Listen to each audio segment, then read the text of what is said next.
కేంద్ర ప్రభుత్వం కూడా మార్కెట్ ఇంటర్వెన్షన్ స్కీమ్ కింద మీరు కూడా సహాయపడండి అని కేంద్ర ప్రభుత్వం లేఖ రాసింది.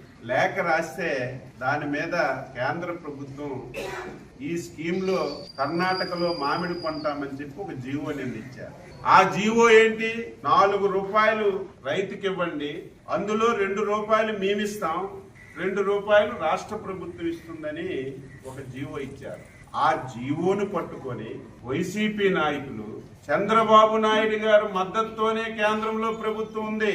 కర్ణాటకలో ప్రతిపక్ష నాయకుడు లేఖ రాసి 16,200కి ధర తెచ్చుకున్నారు. రాష్ట్ర ప్రభుత్వం ఆ ప్రయత్నమే చేయలేదు అని ఇష్టానుసారంగా పచ్చి అబద్ధాలు మాట్లాడుతున్నారు. ప్రబుద్ధులారా, కనీసం అవగాహన లేనటువంటి దుర్మార్గులారా, ఎప్పుడు ఏమి దొరుకుతుంది ప్రభుత్వాన్ని విమర్శించాలి, రైతులకి రెచ్చగొట్టాలని. కర్ణాటకలో కేంద్ర ప్రభుత్వానికి లేఖ రాసి వాళ్ళు 4 రూపాయలు ఇస్తామన్న తర్వాత ఆ 4 రూపాయల్లో 2 రూపాయలు కేంద్ర ప్రభుత్వం, 2 రూపాయలు రాష్ట్ర ప్రభుత్వం ఇస్తామని ఒక జీవో ఇస్తే అక్కడికి న్యాయం జరిగింది, మనకు న్యాయం జరగలేదని. మేము కేంద్ర ప్రభుత్వం వైపు చూడలేదు.